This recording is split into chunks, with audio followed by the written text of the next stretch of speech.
All right. Welcome to Sports Ramble, podcast where these three dipshits ramble about sports. My name is Joe Silik. I'm joined by Dennis the Menace Pond and our host, Big D. Corbin Rush.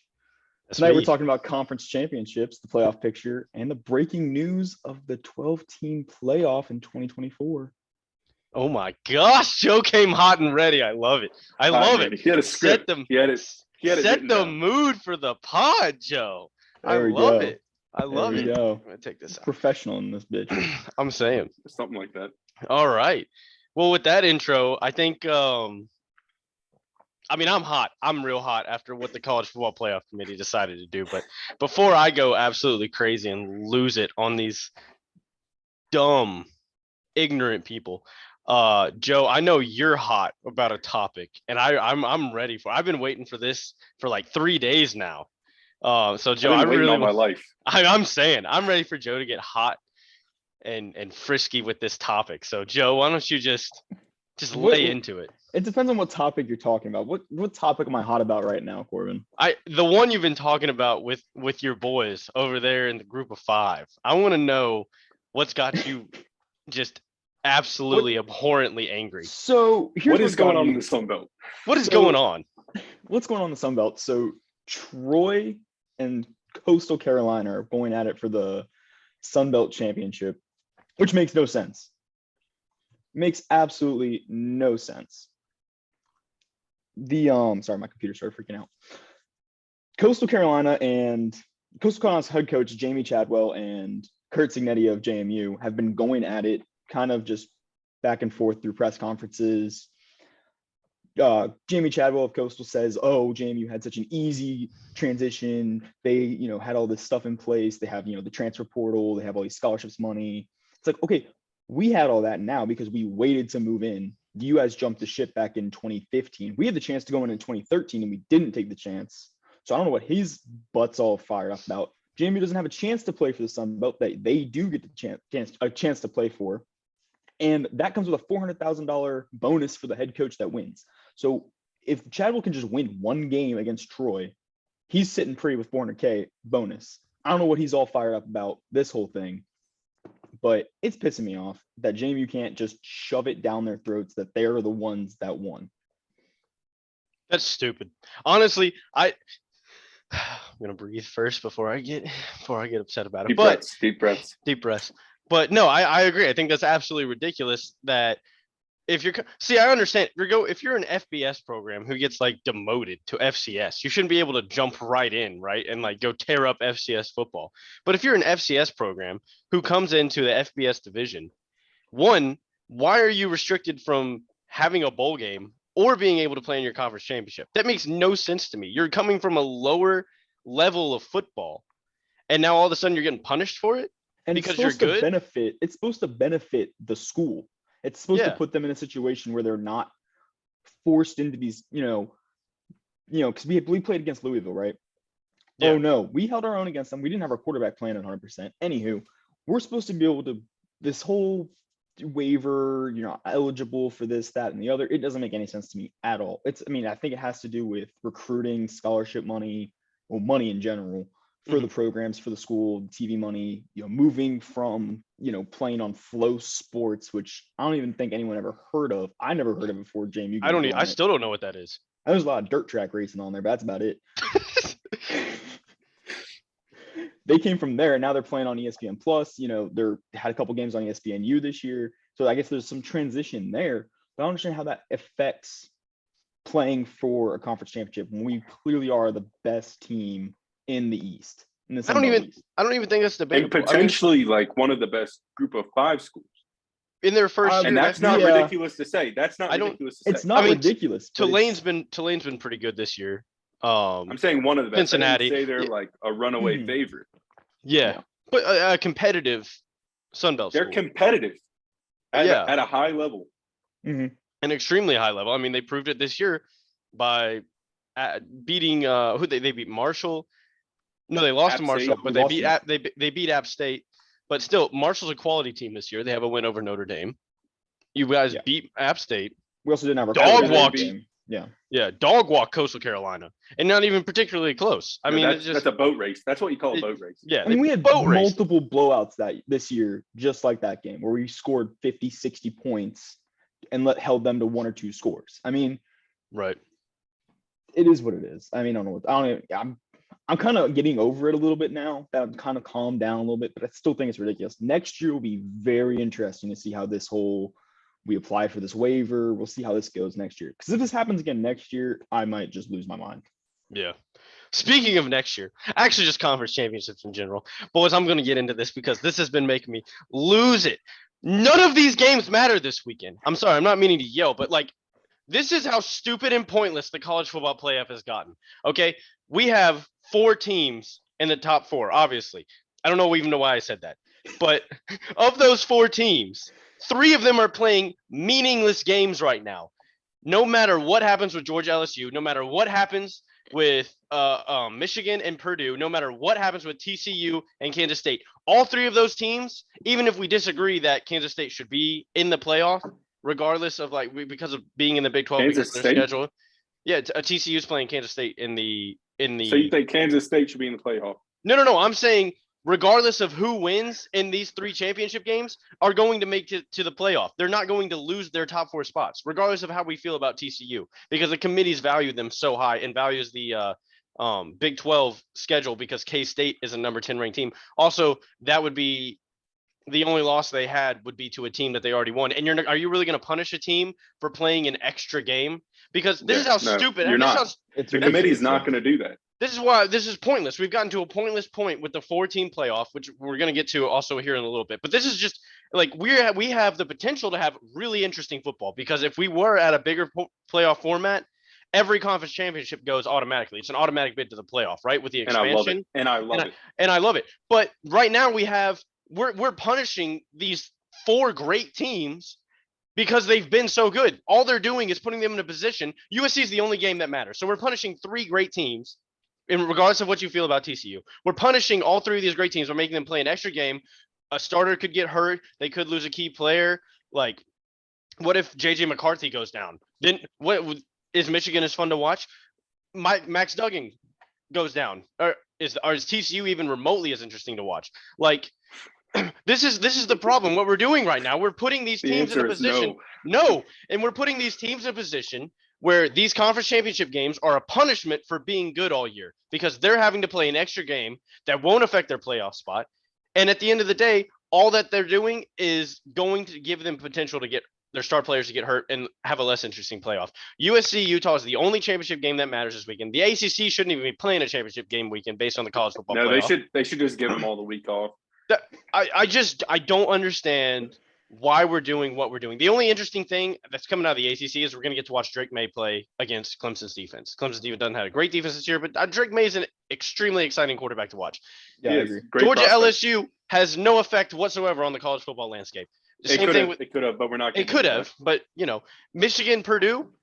Who cares if Michigan loses Purdue? I mean, Michigan's this just throwaway game. Michigan's earned their spot in the number 2. The only team that cares right now. You beat the number 2 team in the country at their house. At their house. And beat the crap out of them. They stomped them. I mean, they just showed up. Take them out back and mollywop them behind the shed. But this is what I'm just I'm very this has been very upsetting and something that's been on my mind. They worried about the playoff negating the value of regular season games. We've taken away the value of conference championships at this point, and I think it's ridiculous. And whoever is running the college football playoff, I hope you're watching this podcast. I don't know why you would yet. But I'm telling you, you are making a mockery of college football, and I am so glad they're expanding early, because this is just crap. This is crap that they're throwing out to us right now, to the fan, to the students. I mean, it makes no sense to me. We're punishing. What really sucks is that we still have to have this conversation again next year, because we're not moving to the 12 team until 2024. So we still have to deal with all this stupid bullshit for another whole year. Now, granted, we all have another new horizon to look to for 2024, where we can all be like, at least it's a relief. Yeah. But no, I think it's ridiculous. The only game that matters this weekend is USC Utah. The only 2 teams that care about this game are USC and Ohio State. I mean, it's just Listen, I Utah will gains say- nothing from beating USC in this game. Like, does that not affect their motivation? Because do they not want to see a Pac-12 team go to the playoff? Like, obviously, I'm not saying Utah. I'm not saying that like you're gonna throw the game or anything. I'm just saying like, what's Utah's motivation here versus USC and Ohio State? Like, Ohio State's gonna be the biggest Utah fans this weekend. It only affects 2 teams. And also, how are you gonna put a 2-loss Alabama team over a 2-loss Tennessee team with a head-to-head win? So how do your losses not? So if your head-to-head win, they don't value apparently a team that beats another team, because right now Alabama's losses don't look just about as bad as Tennessee's losses, with the LSU loss to Texas A&M, because South Carolina's not even the worst team in the SEC, and they also have a top 10 win. So you're telling me that you're going to value an Alabama team, a 2-loss Alabama team, over a 2-loss Tennessee team who has the head-to-head win against Alabama? I don't know. That's not it ridiculous comes to say. down to- That's not ridiculous to say. No, you know what it comes down to? And I might catch some flack from this at I know some point. exactly. It's the CFP with Bama's meat all the way down here in their fucking throat. Keep it kid friendly. Every year this happens. That is true, though. Bama could have 4 losses and would still be a top 10 CFP team, because they would find some way to justify, oh, well, they passed the eye test. Fuck the eye test. That's not Well, hold on. ridiculous to say. That's not Metrics. ridiculous. Here's the thing, though. Look at the Here's the- metrics. I'm agreeing with you, but at the same time, Tennessee's without Hendon Hooker. I don't care. We went out without Hendon You Hooker can't and look at throttled. players that are out. That's what I'm saying, but you can't value You them. don't evaluate on those factors. That's not how it works. You evaluate on the body of work, and when push came to shove, Vanderbilt, again, not a great football team. I'm not arguing that Vanderbilt's a top SEC team, but they just beat Florida, they just beat Kentucky, and then Tennessee goes out there and beats them 56-0 without Hendon Hooker. You don't look at the rosters. You're not ranking the rosters. You don't have to rank You're the roster. ranking- You look at the skill of play without a key player. And with the one game they didn't have him, they completely dick stomped I know. I agree. their with you. rival school. I'm saying from the point of the CFP committee. I'm not saying from my point. Hold I on, totally agree with boys. both of you. Hold on, one second. And we're back. Yeah, you're not ranking the rosters. You're not ranking the rosters. You're not ranking looking, the you're body of looking work. at body of work. And then even if you were like, oh, like maybe I can't rank them as high because their quarterback is hurt. You see what their backup quarterback did? You see what the backup quarterback did last week? You saw what he did when he came in the 56-0. fourth quarter. And when he came in the fourth quarter, what was it 3 games ago? Against when he came in the fourth quarter against South Carolina, he drove down the field and scored a touchdown. No, I'm talking about before when they played Kentucky, Yeah. No, when they played Missouri. Missouri. Yeah. Missouri. The boy, he can sling the ball. He has the best arm in college football right now, and I don't think it's debatable. He has one of the strongest arms in college football. It's extremely inaccurate. He could throw a ripe tomato through a brick wall. I agree. I mean, it's crazy, the guy's potential. I ain't gonna lie to you. But I just don't understand, and I'm gonna leave it at this for right now. I don't, because we've got to get to the championship games.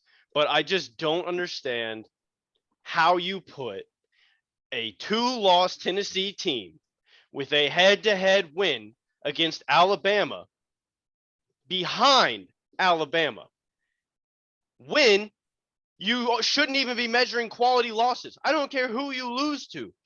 A loss is a loss. No, you look at wins first. You look at always wins first. look at wins first. That's all I gotta say. All right. Moving on.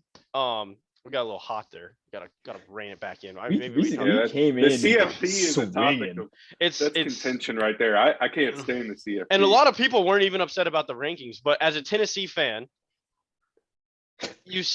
and maybe I am biased, but Dennis is an LSU fan. You're allowed to be biased. Yeah, you see the problems that are going on right now.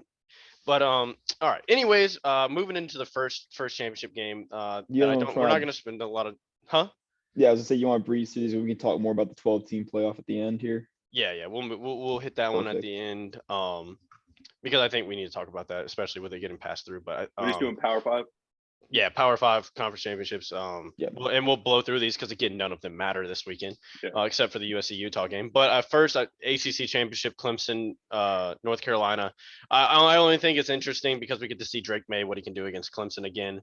I think Drake Egg Bowl May's 2.0.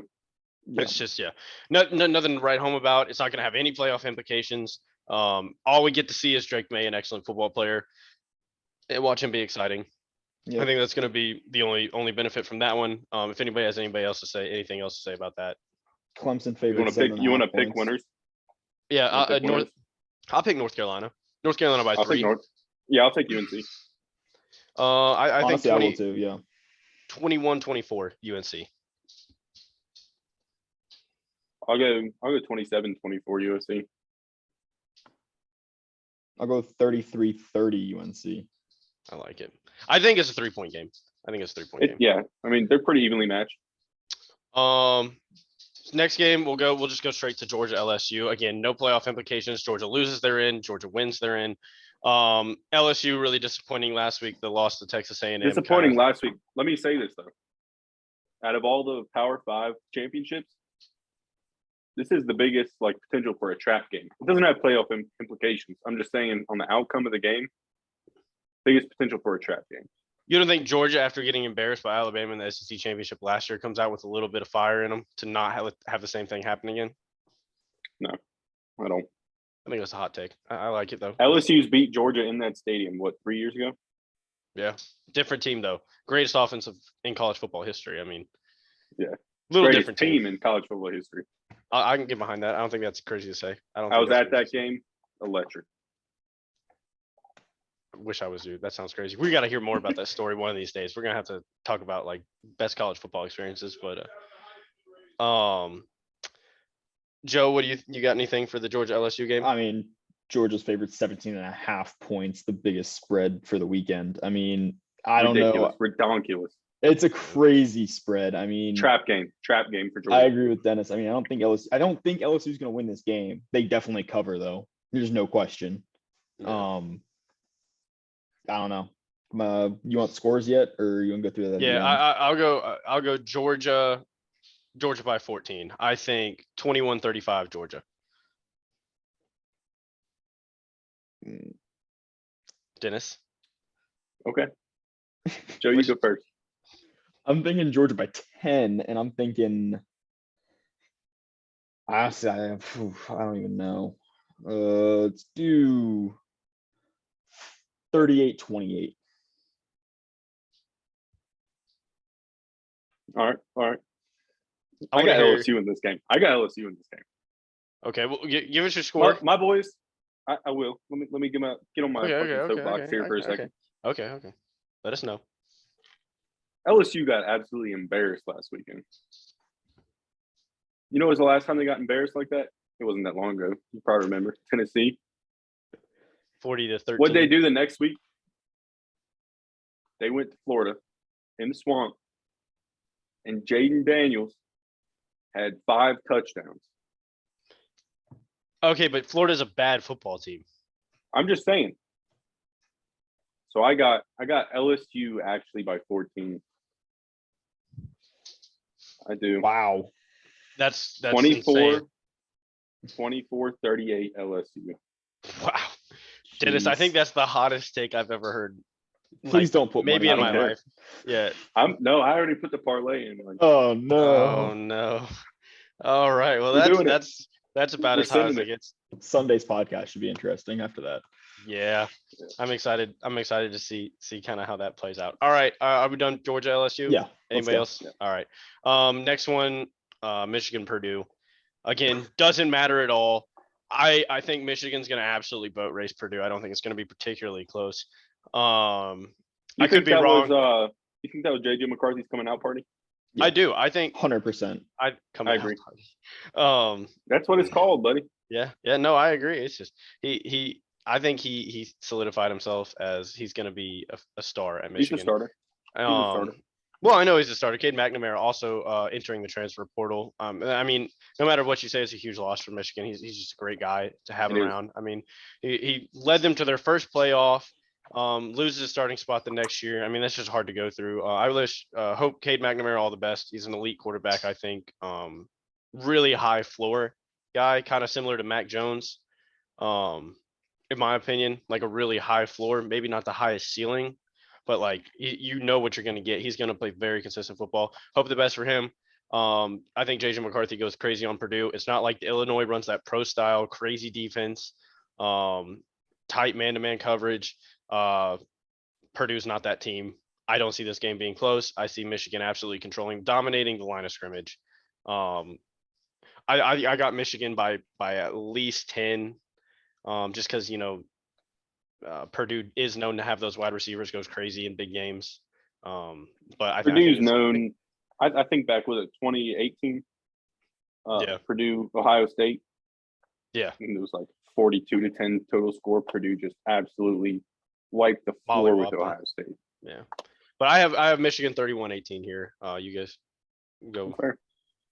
What do you think, Dennis? What do you think, Joe?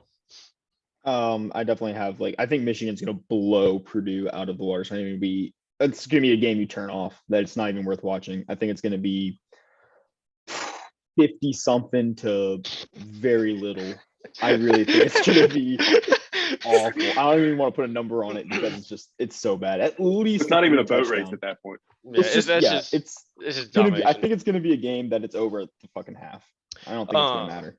Yeah, I think that, I mean, Michigan and Ohio State are known to absolutely dominate Big Ten championships games. So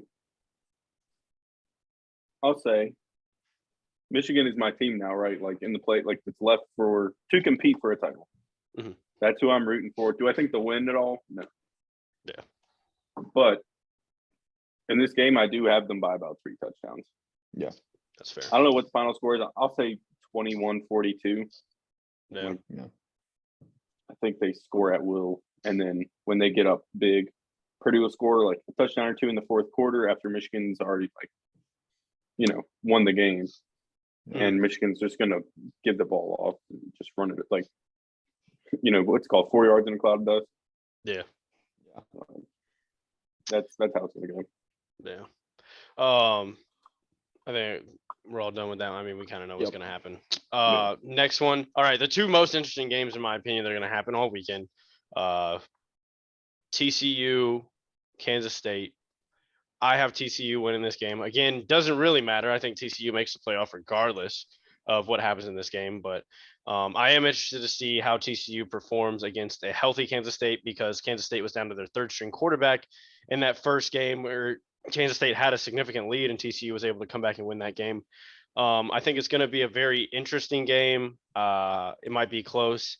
I think TCU has gotten better though as well. I think TCU comes out and wins this game. Max Duggan, his last push, it's just he's a dog. He's a dog. He's got that dog in him. I mean, after everything that happened this year with him, or just his whole career is just an incredible story. If you haven't heard about it, I would say go look it up. But I mean, the guy's he's a warrior, man, and he gets out there, he plays ball. Super fun guy to watch. He should be more in Heisman talks than he is too. I think he's number 2. He's my number 2 in the Heisman talks. I'm saying like he should be more like push for one more spot. People should be saying he's a 1 spot. Yeah, I agree. I don't think that's crazy to say. No, but exciting game. I think it's going to be close. I think it's going to be a battle. No matter what happens, I don't think is going to affect the college football playoff landscape whatsoever. Like the top 4 teams. That's where I'll say you're wrong. I'm interested to hear that, but I think TCU is in regardless. But I do have TCU winning this game. But before I give final score, I'll let you guys go ahead, because I want to hear, Dennis, your take for sure on this, and Joe, I'm sure you got. I see. There's a little bias because of how weak I feel Pac-12 and Big 12 are, right? Mm-hmm. I mean, obviously ACC. We're not even talking about ACC. Right? Quick question: do you think the Pac-12 is more competitive than the Big 12 this year? It is this year. I consider the Pac-12 maybe the 2nd best conference all around this year. That might be crazy to say, but overall, all around, I think it's all the around. Conference. I would say, sadly, yeah. It's like a rare exception, right? Like you don't see that very often from the Pac-12, but this year, yes, they've been very competitive. So I think if K-State absolutely demolishes TCU, I don't think they make the playoff. Yep, that's exactly what I was going to say. Unless USC also loses. So I think even like Georgia and Michigan could get boat raced in the conference championship, Mhm. and they're still in. Like they're 1-2, they're undefeated. That you've seen the body of work. They could get boat race blown out. They could score 0 points and get 60 burgers cooked on them, and they're still in the playoff. Right. TCU, if TCU and USC lose, I think, or if USC wins and TCU loses by a lot, I'm talking like 4 or 5 touchdowns, they don't make it in. I think I could get behind that. I still don't know. I still personally Ohio think State's TCU's one in. loss. Yes, Ohio State got like bludgeoned by Michigan at the shoe, and it's not a great look. But it is the number 2 team in the country, and that's their one loss. Yeah. If K State goes in there and mollywops TCU, that's game. I think that's I a agree hot with that. take. I think that's No, a hot I agree take, with it honestly. though. Yeah. I don't. I think that's If it's hot a take, close but- game, and they lose, TCU's still in. But if they get absolutely just dog walked, it's. No, I don't personally think- hope that doesn't happen. I want to see Max Duggan and TCU in the playoff, but if it I does, do too. As it stands right now, this would be a great playoff. I agree. Yes. Now, I don't think, here's my thing about the whole game is like TCU's favored a very small amount, like less than a field goal. I don't think it's going to be that close, but I think it's going to be a close 3 quarters of football. The fourth quarter is when we're going to see someone just pull out, go up by 2 touchdowns and call it a game. I don't know who it's going to be. I don't know if it's going to be Kansas State or if it's going to be TCU. I think TCU I'm kind of leaning towards TCU, but I'd love to see Kansas State upset TCU in Dallas or in Arlington at AT&T Stadium. I'd love to see that happen. College game day there. That's going to be an interesting game. I think it's going to be probably the most competitive game. Well, I don't know. I'm not going to say that. I'm not going to say it. Take it back. USC Utah. Yeah. Yeah. That's a good, It's going to be the second best. I think Yeah. at the worst, it's going to be the second best. I think. and it's going to be a game you're going to want to watch to the end. I agree. I agree with that. I think it's going to be pretty entertaining from start to end. So I got TCU. I think TCU wins close. I think it's like 5-6 point game, like maybe like 28-24, 28-23, something like that. Some weird score. But I have TCU winning. Close one. Maybe another last second walk-off field goal. Maybe. Racing to get the team on the field. Yeah, there's nothing better. That's what football's all about right there. That was insane. TCU 2 weeks ago against Baylor. Dennis, Can we who all you get got? our picks on that one? Yeah. I'll go TCU by 28-24. Dennis. I got granted, I said if K-State boat races them, like they're not making the playoff. K-State's not going to boat race them. Yeah. TCU by 2 touchdowns. like I'll go 35-21. I like it. Hmm.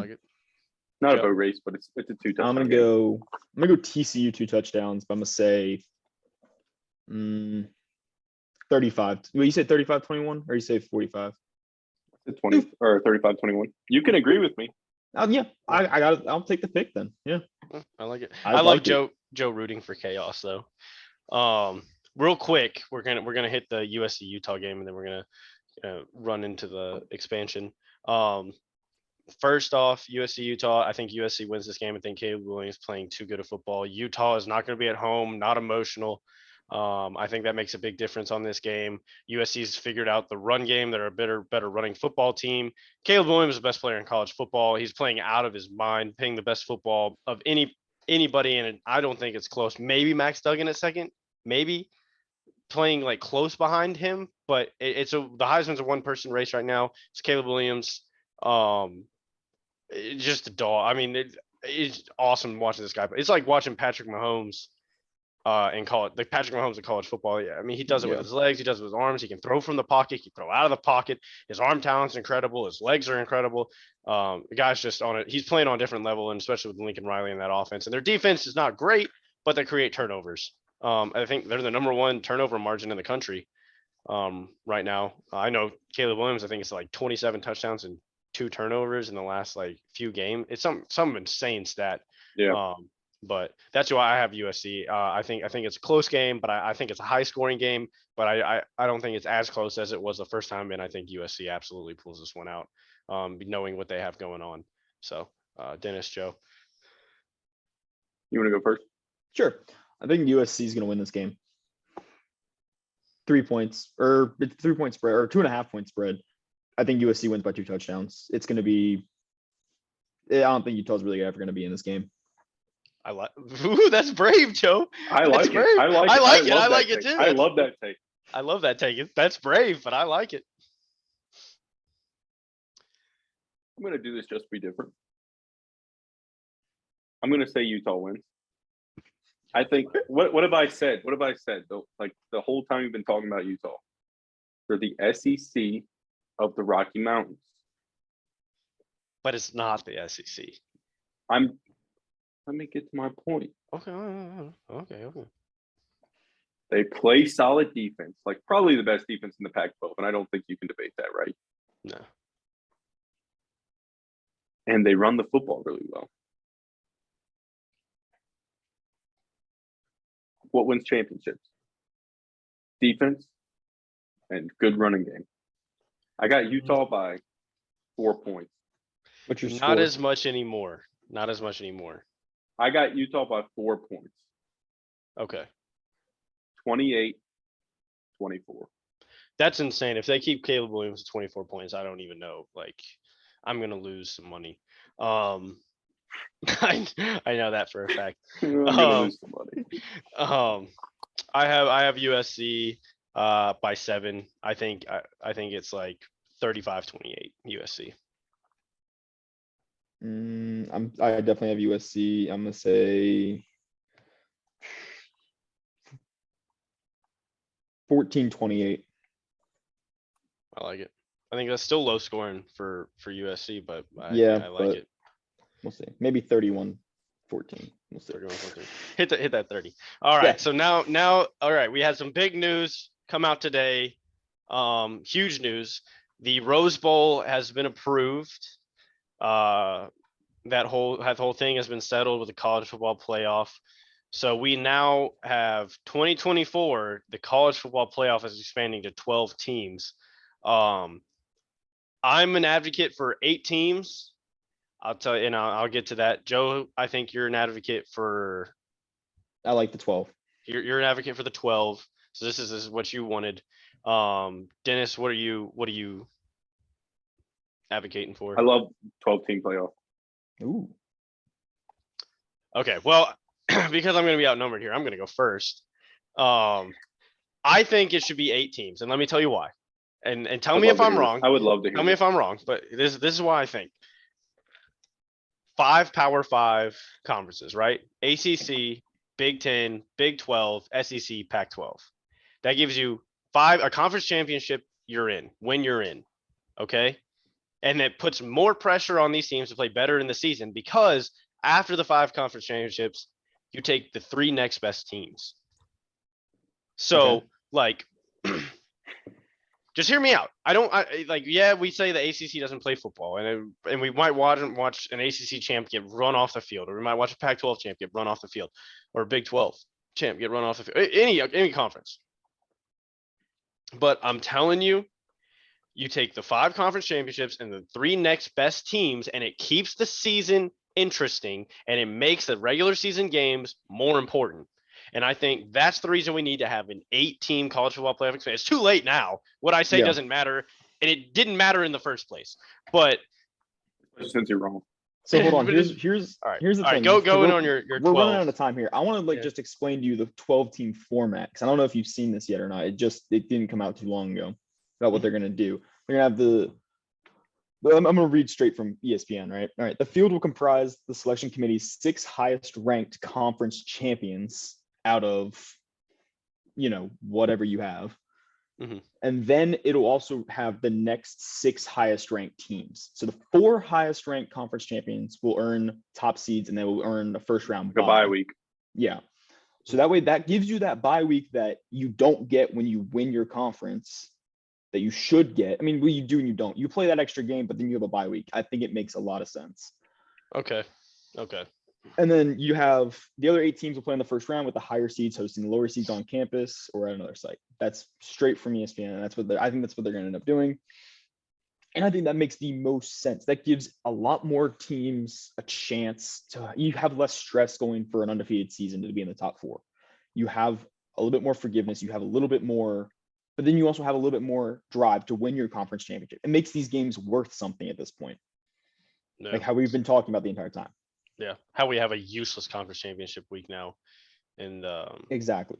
It's kind of, I'm surprised you're not on this side because you want the conference championship to matter more. I think we lost Dennis. Uh-oh. Oh no. Dennis is gone. I wanted to hear his opinion. That's a great face for him to leave on. I know.